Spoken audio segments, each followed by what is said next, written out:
जय हिंद प्यारे साथियों। इस वीडियो में बात करने वाले हैं बिहार की इंटर लेवल की भर्ती के बारे में, जिसका इंतजार बिहार का हर एक युवा पिछले 10 साल से वेट कर रहा है बेसब्री से कि कब ये वैकेंसी आएगी जिसके लिए हम फॉर्म अप्लाई करें, क्योंकि वैकेंसी काफी अच्छी खासी होती है। जिसकी सबसे अच्छी बात यह है कि ना तो इसमें कोई आपको फिजिकल देना होता है, ना ही कोई मेडिकल देना होता है, ना कोई हाइट ली जाती है, ना कोई चेस्ट का चक्कर। सीधा आपको एग्जामिनेशन देना होता है और एग्जामिनेशन के बेसिस पे ही यहाँ पे आपका फाइनल सिलेक्शन होता है। और साथ ही में जो जॉब आपको मिलती है वो ऑफिस वाली आपको जॉब मिलती है बेस्ट सैलरी के साथ, और बेस्ट जॉब आपको मिलती है। इसलिए हर एक कैंडिडेट इस वैकेंसी का बेसब्री से इंतजार कर रहा होता है कि भाई ये वैकेंसी आएगी तो हम इसके लिए जरूर से अप्लाई करेंगे ताकि एक अच्छी जॉब हमें मिल पाए। और ऑफिस वाली जॉब आप सभी को इसमें मिलती है, और वो भी क्वालिफिकेशन केवल 12th के साथ। तो आप सभी को पता है कि ग्रेजुएट लेवल की भी काफी वैकेंसी निकाली जाती है, जिसके लिए स्नातक क्वालिफिकेशन आपकी होनी चाहिए। लेकिन ये जो वैकेंसी होती है वो 10+2 लेवल की, यानी कि इंटर लेवल की आपकी वैकेंसी होती है, 12th पास से निकाली जाती है, जिसकी सभी पोस्ट 12th पास से होती है। तो इसके बारे में पूरी इंफॉर्मेशन आप सभी को देने वाले हैं। सिलेक्शन प्रोसेस की बात करें, सिलेबस की बात करें, फॉर्म कब से अप्लाई करना है, हर एक चीज आपको इस वीडियो में देखने के लिए मिलेगी। तो आप वीडियो को लास्ट तक ध्यान से जरूर देखें ताकि आप सभी को पूरी इंफॉर्मेशन मिल पाए। और वीडियो पसंद आए तो वीडियो को लाइक शेयर करके चैनल को सब्सक्राइब कर लें और बेल आइकन पर प्रेस कर लें ताकि फ्यूचर में जो भी अपडेट आए उसका नोटिफिकेशन आपको सबसे पहले मिल जाए। आगे बढ़ते हैं और आप सभी को पूरी जानकारी देते हैं। तो सबसे पहली चीज तो आपको ये क्लियर हो गया कि ये 10+2 लेवल की वैकेंसी के बारे में हम बात करने वाले हैं, जो कि आपकी 12th पास से निकाली जाती है। नंबर ऑफ वैकेंसी के बारे में बात करें तो 13,120 प्लस यहाँ पे आपकी वैकेंसी रहेंगी। तो नंबर ऑफ वैकेंसी काफी अच्छी खासी आपकी रहने वाली है।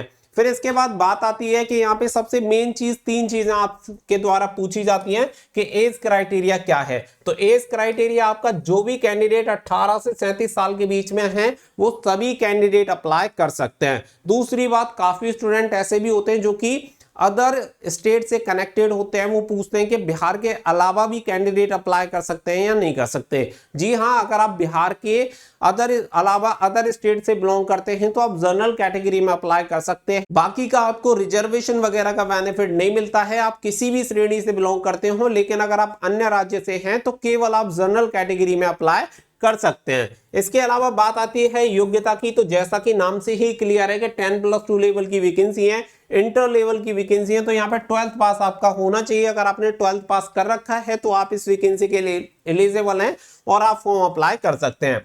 ये वैकेंसी दोनों मेल एंड फीमेल के लिए होती है, दोनों महिला पुरुष अभ्यर्थी अप्लाई कर सकते हैं। तो बिहार में जितने भी विभाग हैं उन सभी विभाग में जो भी आपके 10+2 लेवल की वैकेंसी होती है उन सभी को कंबाइंड करके एक साथ ये वैकेंसी निकाली जाती है। तो इसी तरीके से आपके जितने वर्ग, खास करके अगर हम बात करें तो जैसे कि आपका क्लर्क हो गया, स्टेनो जैसी जो वैकेंसी होती है, तो खास करके अगर हम बात करें कि जैसे कि आपका क्लर्क हो गया, स्टेनो हो गया, यानी कि जो हम आम भाषा में कहते हैं बाबू वाली जो जॉब होती है, वो सभी नौकरियां इसी भर्ती के तहत निकाली जाएंगी।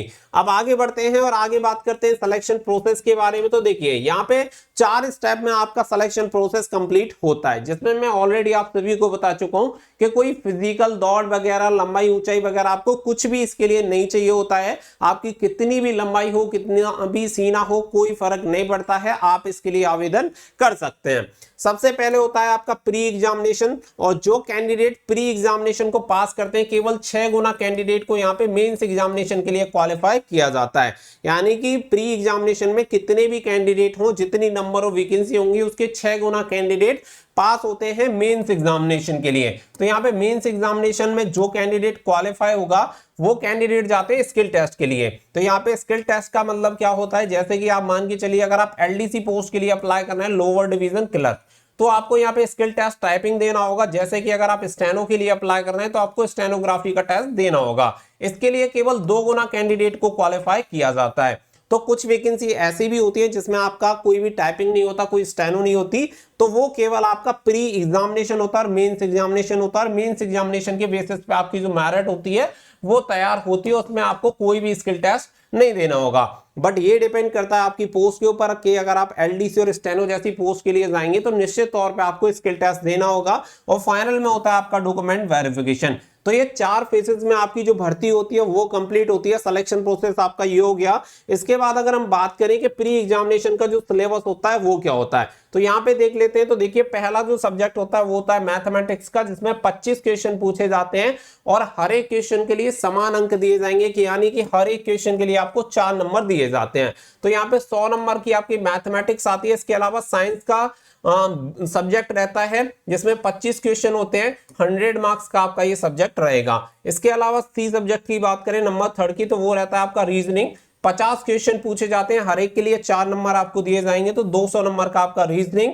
और सेम जीके की अगर बात करें तो जीके में भी आपके 50 क्वेश्चन पूछे जाते हैं, जो कि आपका 200 नंबर का जीके होता है, जिसमें बिहार का काफी वेटेज होता है। तो यहाँ पे टोटल नंबर ऑफ क्वेश्चन आपके होते हैं 150 यानी 150, और 150 के लिए हर एक के लिए 4 नंबर दिए जाते हैं। इस हिसाब से टोटल आपके जो नंबर ऑफ मार्क्स हो जाते हैं वो हो जाते हैं आपके 600। तो 600 आपका प्री एग्जामिनेशन जो होगा वो 600 नंबर का आपका होता है, जो कि 2 घंटे 15 मिनट का आपका पेपर होता है। ऑफलाइन आपका पेपर होता है, 1/4 की नेगेटिव मार्किंग होती है, यानी कि हर एक गलत उत्तर पे 1 नंबर आपका काट लिया जाता है। तो ये रहता है प्री का सिलेबस। प्री एग्जामिनेशन जो होगा उसका सिलेबस ये हो गया, और इसमें जितने भी कैंडिडेट हों उसके आपकी जो वैकेंसी होती है उसके 6 गुना कैंडिडेट को मेंस एग्जामिनेशन के लिए क्वालिफाई किया जाता है, जो कि मैंने ऑलरेडी आपको क्लियर कर दिया है। तो अब बात आती है आपके मेंस एग्जामिनेशन की। तो मेंस एग्जामिनेशन का जो सिलेबस है वो बिल्कुल आपको सेम देखने के लिए मिलेगा, सिर्फ वहां पे भीड़ को कम करने के लिए आपका प्री एग्जामिनेशन के बेसिस पे 6 गुना कैंडिडेट को क्वालिफाई करवा के सेम दोबारा से उसी सिलेबस के साथ आपका एग्जामिनेशन होता है, जो कि 150 क्वेश्चन के साथ 600 नंबर का आपका पेपर होता है। अब 600 नंबर पर ही आपकी जो फाइनल मेरिट होती है, जो सिलेक्शन होता है, वो ये 600 नंबर में से ही डिसाइड होना है कि किसका सिलेक्शन होगा। तो वो जो आपका एग्जामिनेशन प्री एग्जामिनेशन हुआ है वो आपको मेंस में क्वालिफाई करवाता है 6 गुना कैंडिडेट को, और मेंस एग्जामिनेशन आपका फाइनल सिलेक्शन करवाता है। समय बराबर रहेगा, 2 घंटे 15 मिनट का आपका समय रहता है एग्जामिनेशन में। साथ ही में 1/4 की आपकी नेगेटिव मार्किंग रहेगी, यानी कि प्रत्येक गलत उत्तर के लिए 1 नंबर आपका काट लिया जाता है। तो ये हो गया आपका प्री और मेंस का सिलेबस। आई होप आपको हर एक चीज क्लियर हो रही होगी यहाँ पे कि प्री में क्या पूछा जाता है, मेंस में क्या पूछा जाता है। दोनों का सेम सिलेबस है, बस यहाँ पे भीड़ को कम करना है इनकी इंटेंशन है। इसके अलावा अगर हम बात करें स्किल टेस्ट, तो यहाँ पे स्किल टेस्ट में जैसे कि मैंने बताया कि अगर आप लोअर डिवीजन क्लर्क के लिए अप्लाई करते हैं तो आपको टाइपिंग टेस्ट देना होगा। अगर आप स्टेनो के लिए अप्लाई करते हैं तो स्टेनोग्राफी का टेस्ट देना होगा। कुछ वैकेंसी ऐसी भी रहेंगी जिसमें ना स्टेनोग्राफी का टेस्ट देना है, ना ही आपको एलडीसी का देना है, यानी कि टाइपिंग का देना है। बट डिपेंड करेगा कि आप कौन सी पोस्ट के लिए अप्लाई करते हैं, तो उसी के अकॉर्डिंग आपका ये स्किल टेस्ट होता है। अगर आप जैसे टाइपिंग की बात करें तो अगर आप इंग्लिश में टाइपिंग देते हैं तो 35 वर्ड पर मिनट आपकी स्पीड होनी चाहिए। अगर आप हिंदी में देते हैं तो 30 वर्ड पर मिनट आपकी स्पीड होनी चाहिए। तो ये क्लियर होगी कि कौन इसके लिए अप्लाई कर सकता है, टाइपिंग कितनी होगी, स्टेनोग्राफी का टेस्ट कब होता है, क्या क्या फेसेस हैं, कौन एलिजिबल है, सारी चीजें आपको एकदम से क्लियर हो गई। इसके अलावा आगे बढ़ते हैं तो फिर बात आती है फीस की, कि इसके लिए कितनी आपको फीस देनी है। तो अगर आप जनरल, ओबीसी या ईडब्ल्यूएस कैटेगरी से बिलोंग करते हैं तो आपको 540 रुपए यहाँ पे अमाउंट पे करना होता है। बट अगर आप बिलोंग करते हैं एससी, एसटी, एक्स सर्विसमैन या फिर पीडब्ल्यूडी कैंडिडेट से, तो आपको 135 रुपए मात्र यहाँ पे फीस पे करनी होगी। तो ये आपका जो फॉर्म होता है वो आप इसे ऑनलाइन भर पाएंगे। तो ये सारी जानकारी मैंने आप सभी को एक ही बार में क्लियर कर दी है।